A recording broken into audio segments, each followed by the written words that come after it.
आज हम जिस मूवी की कहानी आपके लिए लेकर आए हैं उसका नाम है गॉडजिला वर्सेस कॉन्ग। मूवी की शुरुआत में हम कॉन्ग को देखते हैं जो कि सो रहा था। तभी वो उठकर एक झरने के नीचे नहाने लगता है। लेकिन आज कॉन्ग थोड़ा गुस्से में है और अपने पास वाले एक पेड़ को उखाड़ लेता है। इतने में ही हम एक छोटी बच्ची जिया को देखते हैं। दरअसल जिया और कॉन्ग दोनों एक साथ रहते हैं और जिया कॉन्ग को बहुत अच्छी लगती है। दरअसल जिया ना ही सुन सकती है और ना ही बोल सकती है, बस इशारों में अपनी बातों को समझाती है। तभी कॉन्ग अपने पास वाले उस पेड़ के तने को आसमान में फेंकता है और वो तना सीधा जाकर ऊपर लगी एनर्जी वॉल में लगता है, जिससे कि वो एनर्जी वॉल उस जगह से टूट जाती है। जैसे ही ये एनर्जी वॉल टूटी, बाहर मौजूद सभी साइंटिस्ट को भी पता चल जाता है, क्योंकि हेडक्वार्टर में एनर्जी वॉल के टूटने पर एक अलार्म चालू हो गया था। अगले दिन उस आइलैंड के अंदर डॉक्टर एंड्रूज नाम की एक साइंटिस्ट आती है। तभी उसके साथ खड़ा आदमी एंड्रूज से कहता है कि अब कॉन्ग को यहाँ पर रखना सेफ नहीं है, इसलिए हमें उसे जल्दी से जल्दी कहीं और शिफ्ट करना होगा। लेकिन एंड्रूज कहती है कि ऐसा हो ही नहीं सकता, क्योंकि अगर कॉन्ग के बारे में गॉडजिला को पता चला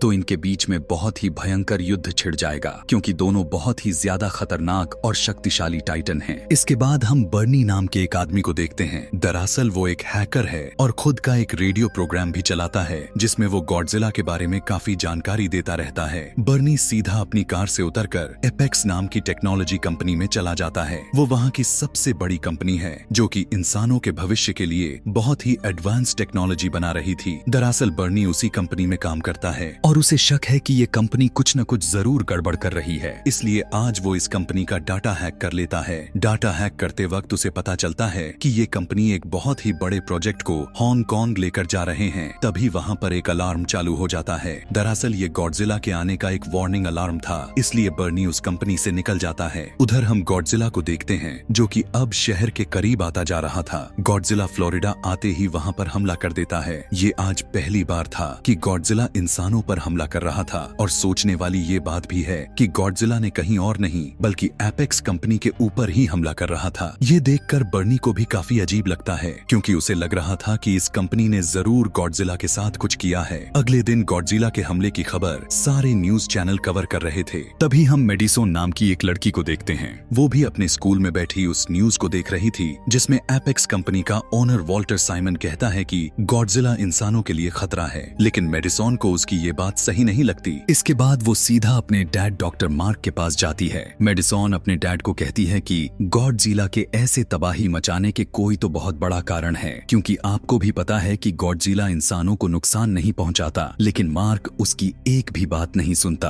और उसे वहां से घर भेज देता है। दरअसल मेडिसोन को भी यही लग रहा था कि ये जरूर एपेक्स कंपनी का ही काम है। इसके बाद हम डॉक्टर नेथन को देखते हैं। नेथन की बात करें तो ये एक बहुत ही बड़ा साइंटिस्ट है, जिसने की टाइटन की जन्म भूमि यानी कि हॉलोलैंड के बारे में एक किताब लिखी थी। आज नेथन से मिलने के लिए वॉल्टर आता है। दरअसल वॉल्टर चाहता है कि नेथन उसकी टाइटन की जन्म भूमि को ढूंढने में मदद करे। वॉल्टर नेथन को कहता है कि इस बार गॉडजिला बहुत ही ज्यादा ताकतवर है और जो उसे ये ताकत मिली है वो उसे उसकी जन्म भूमि से ही मिली है, जो कि इन्हें जिंदा रहने में मदद करती है। इसलिए अगर हमें वो एनर्जी मिल गई तो हम गॉडजिला से भी ताकतवर टाइटन बना सकते हैं, ताकि हम उसे खत्म कर सकें। और हमारी कंपनी ने बहुत ही ज्यादा एडवांस स्पेसशिप बनाई है जिसकी मदद से तुम उस होल में जा सकते हो। दरअसल वॉल्टर उस होल की बात कर रहा है जो कि होलोलैंड में जाकर खुलता है। वॉल्टर नेथन को कहता है कि इस शिप में बैठने के बाद वहाँ की हाई डेंसिटी तुम्हारा बाल भी बांका नहीं करेगी। ये सुनकर नेथन कहता है कि मेरे पास एक आइडिया है। दरअसल ये टाइटन अपनी जन्मभूमि पर जरूर जाते हैं, इसलिए हम कॉन्ग की मदद से उसकी जन्मभूमि को ढूंढ सकते हैं। इसके बाद नेथन वहाँ से सीधा डॉक्टर एंड्रूज के पास जाता है। वो एंड्रूज को कहता है कि हमें टाइटन की जन्मभूमि को ढूंढने के लिए कॉन्ग की जरूरत पड़ेगी, क्योंकि अंटार्कटिका में एक होल है जिसके अंदर सिर्फ टाइटन ही जा सकते हैं और हमें कॉन्ग को वहाँ पर ले जाना होगा। एंड्रूज पहले तो नेथन को मना करती है, लेकिन उसकी जिद के पीछे वो मान जाती है। इसके बाद हम देखते हैं कि वहाँ कॉन्ग को एक शिप से अंटार्कटिका ले जाया जा रहा था। ये सभी लोग गॉडजिला से बचकर एक सेफ रास्ते से जा रहे थे,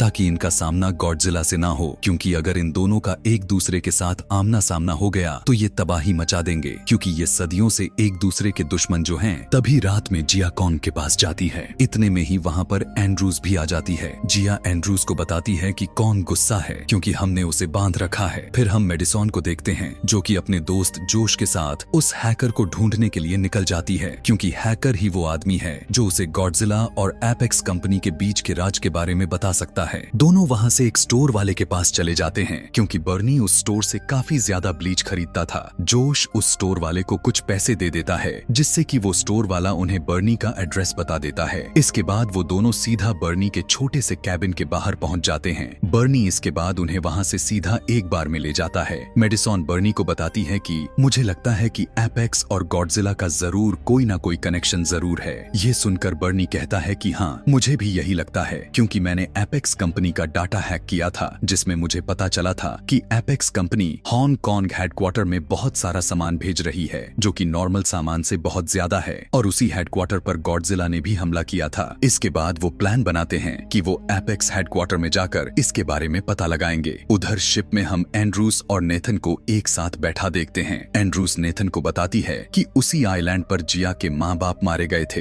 क्योंकि वहाँ पर बहुत ही भयानक बाढ़ आई थी, लेकिन कॉन्ग ने तब जिया को बचाया था और जिया की वजह से ही कॉन्ग इस शिप के साथ कुछ कर नहीं रहा, नहीं तो वो अभी तक इस शिप को तबाह कर चुका होता। इधर हम शिप में जिया को देखते हैं। वो अपने कमरे में बैठी हुई थी कि तभी वो गॉडजिला के आने को महसूस कर लेती है जो कि उन्हीं की तरफ तेजी से बढ़ रहा था। वो जल्दी से एंड्रूस को ये सब बताने के लिए भागती है कि इतने में ही वहाँ के वार्निंग अलार्म भी बजने लगते हैं। एंड्रूस नेथन को कहती है कि हमें अब कॉन्ग के हाथों को खोलना होगा क्योंकि तभी वो हमें और खुद को गॉडजिला से बचा पाएगा। तभी गॉडजिला आकर उनकी एक शिप को बीच में से तबाह कर देता है। दूसरी तरफ वो अपनी फाइटर प्लेन से गॉडजिला पर हमला भी करते हैं, लेकिन उनकी गोलियों का गॉडजिला पर कोई भी असर नहीं होता और वो उन्हें भी तबाह कर देता है। इसके बाद गॉडजिला सीधा कॉन्ग वाली शिप के नीचे आकर उसे पलट देता है जिसकी वजह से कॉन्ग और शिप में बैठे बाकी के लोग डूबने लगते हैं। लेकिन तभी नेथन जाकर कॉन्ग को आजाद कर देता है और पानी में ही गॉडजिला और कॉन्ग में लड़ाई होने लगती है। कॉन्ग ने गॉडजिला को चकमा देकर फिर से उस शिप को सीधा कर दिया। ऊपर आकर कॉन्ग देखता है कि गॉडजिला दूसरी शिप की तरफ बढ़ रहा है, इसलिए कॉन्ग भी एक शिप से दूसरी शिप से छलांग लगाकर उस शिप तक उससे पहले पहुंच जाता है। दोनों में फिर से एक घमासान युद्ध होने लगता है। इस फाइट के अंदर कॉन्ग गॉडजिला को एक मुक्का मारकर उसको पानी में गिरा देता है, लेकिन जैसे ही कॉन्ग ने पानी में देखता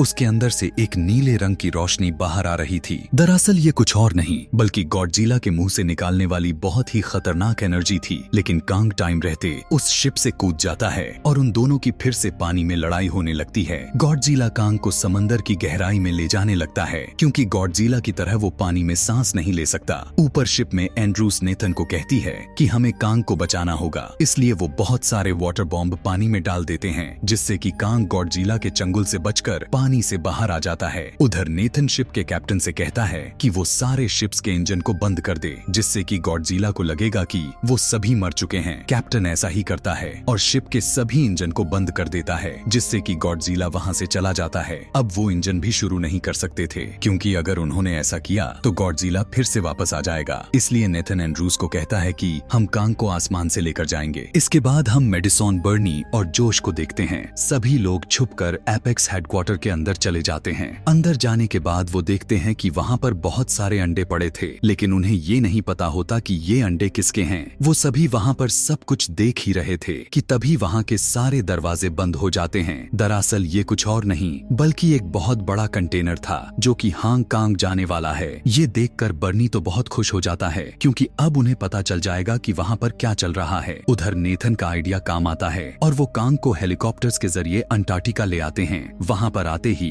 जिया कांग को उस होल की तरफ इशारा करके समझाती है कि तुम्हें वहाँ जाना है क्योंकि वहाँ तुम्हारा घर और परिवार है। ये देखकर कांग तेजी से उस होल की तरफ भागने लगता है। नेथन और उसकी टीम 3 स्पेसशिप को लेकर कांग का पीछा करते हैं, लेकिन जैसे ही वो इनवर्स ग्रेविटी में जाते हैं उनकी शिप बहुत ही ज्यादा तेजी से आगे बढ़ने लगती है। वो बस कुछ ही मिनटों में हजारों किलोमीटर का सफर कर रहे थे। थोड़ी ही देर बाद वो होलोलैंड पहुंच जाते हैं जहां पर बहुत सारे टाइटन होते हैं। कांग भी अपने घर आकर बहुत खुश था। नेथन और एंड्रूस भी शिप से उसका पीछा करने लगते हैं। वो सभी कांग का पीछा कर ही रहे थे कि तभी एक उड़ने वाला टाइटन उनकी ही एक शिप पर आकर हमला कर देता है। इसे देखकर सभी बहुत ही ज्यादा घबरा गए। वो उड़ने वाला टाइटन नेथन की शिप को तबाह करने ही वाला था कि तभी कॉन्ग उसे पकड़कर मारने लगता है, लेकिन इतने में ही वहाँ पर एक दूसरा उड़ने वाला टाइटन भी आ गया जो कि कांग को जकड़ लेता है, लेकिन नेथन ने अपनी शिप से उस पर हमला करके कांग को उससे आजाद करवा लेता है। इसके बाद कांग उस टाइटन के सर को ही उसके शरीर से अलग कर देता है और वो फिर से कांग का पीछा करने लगते हैं और भागते भागते कांग एक ऐसी जगह पर पहुंच जाता है जहां बिल्कुल भी ग्रेविटी नहीं थी और सारे पत्थर हवा में तैर रहे थे। उधर एपेक्स हेडक्वार्टर के अंदर मिडसॉन और उसके साथी एक बहुत ही बड़ी अंडरग्राउंड एरिया में पहुंच जाते हैं जो कि बहुत ही ज्यादा बड़ा था। तभी हम देखते हैं कि वहां पर एपेक्स कुछ और नहीं बल्कि एक खुद का रोबोटिक गॉडजिला बना रहे थे जो कि असली गॉडजिला से भी बहुत ज्यादा खतरनाक है। दरअसल उस रोबोटिक गॉडजिला का सारा कंट्रोल सेरिस्वा नाम के एक आदमी के पास था। तभी वॉल्टर एक बहुत ही खतरनाक टाइटन को उस रोबोटिक गॉडजिला पर हमला करने के लिए छोड़ता है ताकि वो गॉडजिला की पावर चेक कर सके, लेकिन वो टाइटन मेडिसॉन और उसके साथियों का पीछा करने लगता है। वो मेडिसॉन को पकड़ने ही वाला था कि तभी वो रोबोटिक गॉडजिला उसे पकड़ लेता है और अपनी एनर्जी से उस टाइटन को बीच में से काट देता है जो कि देखने में बहुत ही ज्यादा घिनौना होता है। लेकिन मेडिसॉन और उसके साथी भागकर एक कैप्सूल में आ जाते हैं। अब मेडिसॉन को समझ में आ गया था कि असली गॉडजिला इस हेडक्वार्टर को खत्म करने के लिए क्यों आया था। इतने में ही रोबोटिक गॉडजिला भी ऑन ऑफ हो जाता है क्योंकि एपेक्स को उसे एक्टिवेट करने के लिए एनर्जी नहीं थी। लेकिन तभी इस रोबोटिक गॉडजिला के बारे में असली वाले गॉडजिला को भी पता चल जाता है और वो अपना रास्ता बदल लेता है, यानी कि अब वो फिर से हांग कांग आ रहा था। फिर से हम कांग को देखते हैं जो कि बहुत ही तेजी से अपने घर की तरफ भागता हुआ जा रहा था। वो एक बहुत ही बड़े दरवाजे तक पहुंच जाता है और दरवाजा खोलकर अंदर चला गया। अंदर जाने के बाद उसे एक हथियार मिलता है जो कि किसी और का नहीं बल्कि उसी का था। उसके साथ साथ नेथन और उसके बाकी के साथी भी अंदर आ जाते हैं और तभी कांग एक जगह पर जाकर राजा की तरह बैठ जाता है। दरअसल वहाँ पर ग्रेविटी और ऑक्सीजन दोनों थी, इसलिए बाकी के सभी लोग भी अपनी शिप से नीचे उतर जाते हैं। उधर फिर से हम मेडिसॉन को देखते हैं जो कि उस हेडक्वार्टर से बाहर निकलने की कोशिश कर रहे थे, लेकिन तभी वो एक कमरे में पहुंच जाते हैं जहां पर एक बहुत ही बड़ा टाइटन का स्कल रखा हुआ था। जैसे ही वो थोड़ा और आगे गए उन्होंने देखा कि उसके अंदर सेरिस्वा बैठा था जो कि उस स्कल में बैठकर उस रोबोटिक गॉडजिला को कंट्रोल कर रहा था, इसलिए उसे वहां पर किसी के भी होने का एहसास नहीं होता। बाहर गॉडजिला अब हांग कांग पहुंच गया था और वो तबाही मचाने लगता है जिससे कि चारों ओर भगदड़ मच जाती है। दूसरी तरफ अभी भी उस होलोलैंड में सभी उस एनर्जी को ढूंढ रहे थे कि तभी कांग के हाथ वाला हथियार चमकने लगता है। कांग अपने उस हथियार को एक जगह पर रख देता है जिससे कि वहां की सारी जगह चमकने लगती है। दरअसल ये वही जगह थी जिससे कि गॉडजिला का हथियार चार्ज होता है, लेकिन कांग ने जैसे ही वो हथियार वहां पर रखा गॉडजिला को भी उसके बारे में पता चल जाता है कि वो होलोलैंड में है और वो अपनी पूरी एनर्जी लगाकर जमीन में होल करने लगता है। उधर वॉल्टर की बेटी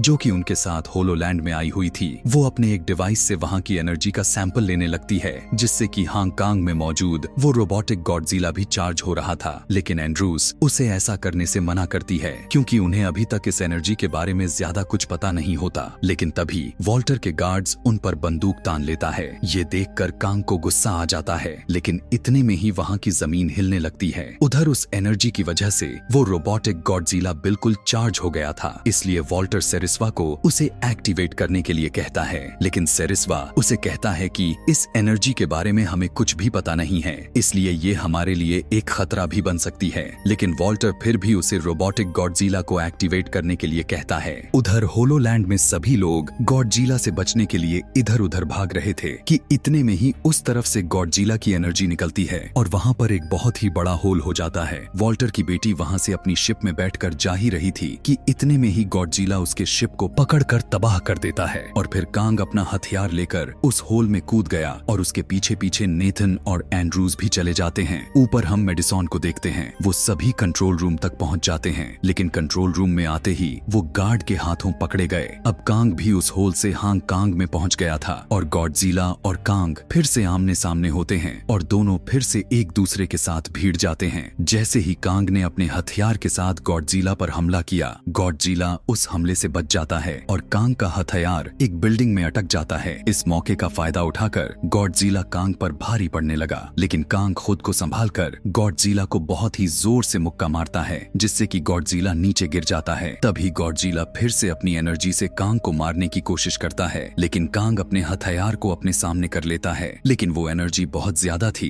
इसलिए कांग उस एनर्जी की वजह से नीचे गिर जाता है। गॉडजिला कांग को पकड़कर उसे अपनी एनर्जी से मारने ही वाला था कि तभी कांग ने अपने हथियार से गॉडजिला पर हमला कर दिया, जिससे कि गॉडजिला जख्मी हो जाता है। अब गुस्से में आकर गॉडजिला कांग पर हमला करने लगता है, लेकिन कांग अपने हथियार से उसकी एनर्जी से बचते हुए गॉडजिला पर हमला करता है और दोनों ही गिर जाते हैं। इसी के साथ कांग के हथियार की भी एनर्जी खत्म हो जाती है। उधर अंदर गार्ड मेडिसॉन और उसके साथियों को वॉल्टर के पास ले आता है। उसकी बातों से मेडिसॉन समझ जाती है कि गॉडजिला उसी की वजह से वापस हांगकांग में आया है, क्योंकि वॉल्टर खुद का एक गॉडजिला बना रहा था जो कि उस असली वाले गॉडजिला से भी ताकतवर है। लेकिन वॉल्टर तो अभी भी यही कह रहा था कि वो तो सिर्फ दुनिया को इन टाइटन के हमले से बचा रहा है। उधर गॉडजिला फिर से खड़ा होकर कॉन्ग के साथ लड़ने लगता है, पर अब गॉडजिला कांग पर भारी पड़ रहा था। वो कांग को बहुत ही बुरे तरीके से मारता है और उसे बहुत ही ज्यादा घायल कर देता है, लेकिन गॉडजिला कांग को जान से नहीं मारता और वहां से जाने लगा। कांग भी खड़ा होने की कोशिश करता है, लेकिन वो फिर से नीचे गिर गया और बेहोश हो जाता है। उधर फिर से हमें हेडक्वार्टर को दिखाया जाता है, जहां पर रोबोटिक गॉडजिला अब एक्टिवेट हो गया था, लेकिन वो सरिस्वा के कंट्रोल में नहीं था, बल्कि उस एनर्जी की जगह वो खुद पर कंट्रोल कर रहा था और वो वॉल्टर को भी मार देता है। लेकिन मेडिसॉन और उसके साथी उस हमले में बच जाते हैं। इसके बाद रोबोटिक गॉडजिला हेडक्वार्टर से बाहर आकर गॉडजिला पर हमला कर देता है और वो उस पर काफी भारी भी पड़ रहा था। अंदर बर्नी और बाकी के उसके साथी प्लान बनाते हैं कि वो खुद ही इस रोबोटिक गॉडजिला को डीएक्टिवेट करेंगे। फिर हम नेथन और एंड्रूज को देखते हैं, जो कि जिया को कांग के पास लेकर आए थे। नेथन और एंड्रूज देखते हैं कि रोबोटिक गॉडजिला असली वाले गॉडजिला को बहुत ही बुरे तरीके से मार रहा था। जिया जैसे ही कांग की धड़कनों को महसूस करती है, वो रोने लगती है। जिया इशारों से एंड्रूज को बताती है कि कांग की दिल की धड़कनें कम होती जा रही है, इसलिए एंड्रूज और नेथन प्लान बनाते हैं कि वो कांग को अपनी स्पेसशिप की मदद से बिजली का झटका देंगे। नेथन जल्दी से अपने स्पेसशिप को कांग के ऊपर ले जाता है और उस शिप को एक्टिवेट करके खुद वहां से बाहर भाग आता है और थोड़ी ही देर बाद वहां पर बहुत ही जोर से ब्लास्ट होता है, जिससे कि कांग फिर से जाग जाता है। इसके बाद जिया कांग को इशारों से समझाती है कि गॉडजिला दुश्मन नहीं है, बल्कि दुश्मन तो वो रोबोटिक गॉडजिला है। उधर हेडक्वार्टर में अभी भी मेडिसॉन और उसके साथी उस रोबोटिक गॉडजिला को बंद करने में लगे हुए थे। बाहर वो रोबोटिक गॉडजिला असली वाले गॉडजिला को बहुत ही ज्यादा जख्मी कर देता है। वो उसे बस मारने ही वाला था कि तभी वहां पर कांग आकर उसे बचा लेता है। ये सब गॉडजिला भी देखता है। वो रोबोटिक गॉडजिला अकेले कांग पर भी काफी भारी पड़ रहा था, इसलिए अब गॉडजिला भी आकर उसका साथ देता है। लेकिन रोबोटिक गॉडजिला कांग को दूर फेंक देता है और गॉडजिला को मारने लगता है। तभी कांग अपने हथियार को उठा लेता है और कांग ने सीधा जाकर रोबोटिक गॉडजिला पर हमला कर दिया। लेकिन वो उसका कुछ ज्यादा बिगाड़ नहीं पाता, क्योंकि उसका हथियार चार्ज नहीं था और तभी वो रोबोटिक गॉडजिला भी उसे पकड़ लेता है। वो कांग को मारने ही वाला था कि तभी अंदर बैठा जोश उस सारे सिस्टम पर अपने पास रखा सोडा डाल देता है, जिसकी वजह से उस सारे सिस्टम में शॉर्ट सर्किट हो जाता है। लेकिन ऐसा करने से वो रोबोटिक गॉडजिला कुछ वक्त के लिए डीएक्टिवेट हो जाता है। इस बात का फायदा उठाकर गॉडजिला कांग के हथियार को चार्ज कर देता है और चार्ज होते ही कांग उस रोबोटिक गॉडजिला पर हमला करने लगता है। उसने रोबोटिक गॉडजिला के दोनों हाथ काट दिए और अपने उस हथियार से